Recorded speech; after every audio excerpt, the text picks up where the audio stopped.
देखिए देखिए अभी जो हम बात कर रहे थे, जो higher high major trend reversal and lower high major trend reversal का, उसके बारे में हम बात करेंगे भी। ठीक है। अभी आपको क्या दिख रहा है कि ये जो स्टॉक है, ये जो करेंसी पेयर है यूएसडी सीएचएफ का, ये बहुत ही तेज एक अपसाइड का मूवमेंट इसने दिया था। राइट, ये आपको दिख रहा है यहाँ पे। ये 1 आवर का चार्ट है। ये देखिए इसने यहाँ पे ब्रेकआउट जो दिया था, ये पहले तो ये रेंज बाउंड था। यहाँ पे देखिए ये रेंज है। आप इसको धीरे धीरे हम इस चीज को समझेंगे। यहाँ पे एक रेंज है, ठीक है। इस रेंज का इसने ब्रेकआउट दिया, और वो भी बहुत ही बड़ा ब्रेकआउट। ये ब्रेकआउट दिया, और इस ब्रेकआउट का फॉलो अप कैसे रहा, अगला फॉलो अप, इस ब्रेकआउट को फॉलो अप भी मिल गया। यानी कि अब जो है ये नीचे नहीं आने वाला है। आप इस एरिया में आप बाई कर सकते थे। क्यों? क्योंकि ये एक रेंज को ब्रेकआउट दिया, और ब्रेकआउट के बाद में ऐसा नहीं कि ब्रेकआउट के बाद में फिर रेड कैंडल बनने स्टार्ट हो गए, बेयर कैंडल बनने स्टार्ट हो गए। ऐसा नहीं हुआ, इसको फॉलो अप मिल गया, तो आप यहाँ पे बाई करते हैं। ठीक है। अब फिर देखिए यहाँ पे आपको सेल सिग्नल मिला ही नहीं है कहीं पे। सीधा देखिए कहीं भी आपको रेड कैंडल नहीं दिखेगा, बेयर कैंडल नहीं दिखेगा। एक मिला, अगला फॉलोअप नहीं मिला। एक बेयर कैंडल मिला, लेकिन फिर से यहाँ से रेंज बाउंड हो गया। और रेंज बाउंड होने के बाद में क्या हुआ, फिर से जैसे ही आपको रेंज दिख रहा है, आपने यहाँ पे एक लाइन ड्रॉ किया, यहाँ पे एक लाइन आपने ड्रॉ किया, फिर से इस रेंज को ब्रेकआउट मिला, फॉलोअप मिला, फिर से आप बाई कर सकते थे। फिर यहाँ पे रुका, थोड़ा नीचे आया, पुल बैक लिया, लेकिन इसी रेंज के अंदर ही रहा ये। ठीक है। और फिर इस रेंज को इसने इस एरिया में ब्रेक किया। कई बार देखिए नीचे जाने का कोशिश किया, लोअर हम्म, लोअर सही लो बना सिग्नल। के, लेकिन फिर भी ये ऊपर आता गया, आता गया। और फिर देखिए इसके बाद जब ये जब यहाँ पे टॉप पे आया, ये फिर इसने ये ब्रेकआउट दिया यहाँ पे। देखिए अगर ये नीचे से ऊपर आ रहा है, कभी ना कभी तो ऊपर जाना रुकेगा। तो आप सिर्फ गेस कर सकते हैं कि कहाँ पे ये ऊपर जाना रुक सकता है।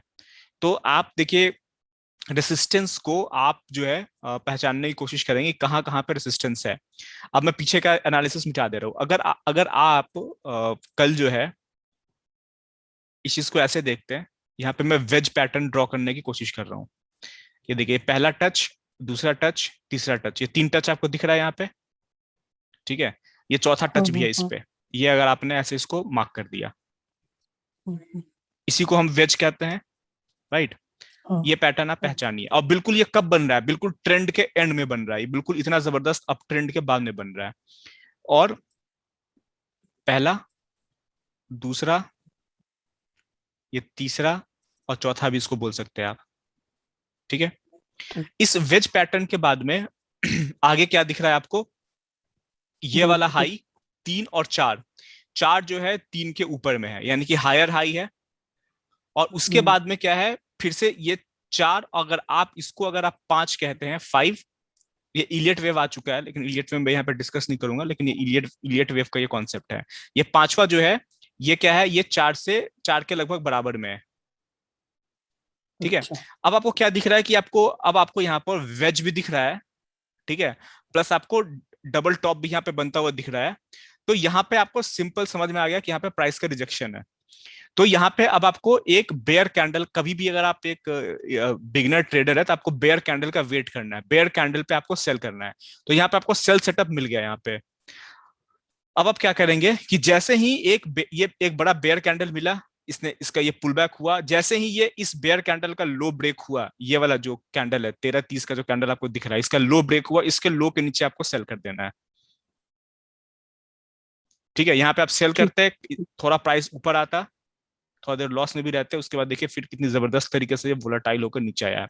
ये बार बार ये देखिए ऊपर में इतना जबरदस्त रिजेक्शन इसलिए मिल रहा है क्योंकि अभी तक तो बायर एक्टिव एक्टिव थे ना इस स्क्रिप्ट में। तो बायर्स हम्म, मानने को रेडी नहीं। अब मैं इसमें टाइम फ्रेम इसका मैं छोटा कर देता हूँ, अब 15 मिनट का टाइम फ्रेम कर देता हूँ। ठीक है। देखिए बायर्स जो है यहाँ पे आपने जो है सेल किया। ठीक है। यहाँ पे आपने अगर सेल किया, तो बायर्स मानने को रेडी नहीं है कि भैया अब ये इसका जो है ऊपर का मूवमेंट खत्म हो चुका है। वो जो है बार बार जो है बायर्स जो है वो प्राइस को ऊपर लाने की कोशिश कर रहे हैं, लेकिन जैसे ही ऊपर लाने की कोशिश कर रहे हैं, रिजेक्शन मिल रहा है। तभी तो ये आपको ये रिजेक्शन कैंडल बनता हुआ दिख रहा है, विक बनता हुआ दिख रहा है ऊपर में। यहाँ पे सेल कीजिए, यहाँ पे आपने मिस कर दिया, आपको ये रिजेक्शन दिख रहा है, फिर आप दोबारा इस लेवल पे आया, आप सेल करते हैं। यहाँ पे लगातार 3 बुल कैंडल बना, लेकिन आपको पहले रिजेक्शन दिख रहा है प्राइस का, फिर से आप इस एरिया में सेल करते हैं, देखिए आपका अच्छा प्रॉफिट होता। तो यहाँ पे सेल जो है बनता है, ये कैसे पता चला आपको? क्योंकि आपको दिख रहा है कि यहाँ पे वेज पैटर्न बन रहा है, 1 2 3, ये पूरा 3 का हिस्सा मान लीजिए, प्लस यहाँ पे डबल टॉप बनता हुआ दिख रहा है। देखिए प्राइस नीचे आ गया।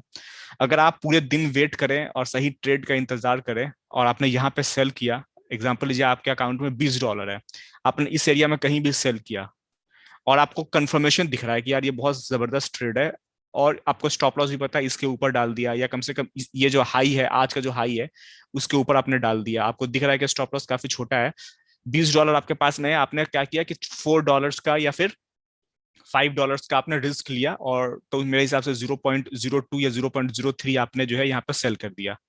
और ये देखिए, और यहाँ पे अगर आप एंड ऑफ द डे में एग्जिट करते हैं तो आपको एक एक लॉट में कम से कम $7 का प्रॉफिट होता है। 3 लॉट भी अगर आप सेल करते हैं 0.03 ऑक्टाफेस के हिसाब से, तो कम से कम $20-21 का प्रॉफिट था यहाँ पे। ठीक है। तो इस तरीके से आप लोग जो है अगर मेजर ट्रेंड रिवर्सल को स्टडी करेंगे तो आपको बहुत बढ़िया बढ़िया और बहुत बड़े बड़े प्रॉफिट होंगे। मुश्किल है थोड़ा ढूंढना, लेकिन आगे से मुझे मिलेगा तो मैं शेयर करूंगा, और आप लोग को भी मिले तो शेयर कीजिएगा। सर पैटर्न ऐसे ऐसे लाइन तो खींच लेता हूँ, ठीक है, काफा हम्म। टच किया कैसा, लेकिन डिसीजन नहीं ले पाता कि किधर जाने वाला है। डिसीजन लीजिए ना, लगता है यहीं कि पे और आपका भी नीचे जाएगा। इमोशन आ जाता है ना। आप यहाँ पर अगर सेल करते हैं और इसके ऊपर का स्टॉप लॉस डालते हैं, इसके ऊपर का, ये जो हाई के ऊपर का, तो स्टॉप लॉस हिट होगा। अगर आप स्टॉप लॉस हिट होने से अगर आप डरेंगे तब तो डिसीजन ले ही नहीं पाएंगे। फिर आप स्टॉप लॉस डालिए और छोड़ दीजिए, फिर हिट होता है तो आप घबराइए नहीं। आप घबराएंगे नहीं कब? जब आपका पोजीशन साइज छोटा रहेगा। $20 का अकाउंट है तो $5 का ही आप रिस्क ले रहे हैं, या अगर $200 का अकाउंट है तो $50 का आप रिस्क ले रहे हैं। आप अपना रिस्क जो है कंट्रोल में रखेंगे तो आपको डर नहीं लगेगा। वही वही वही।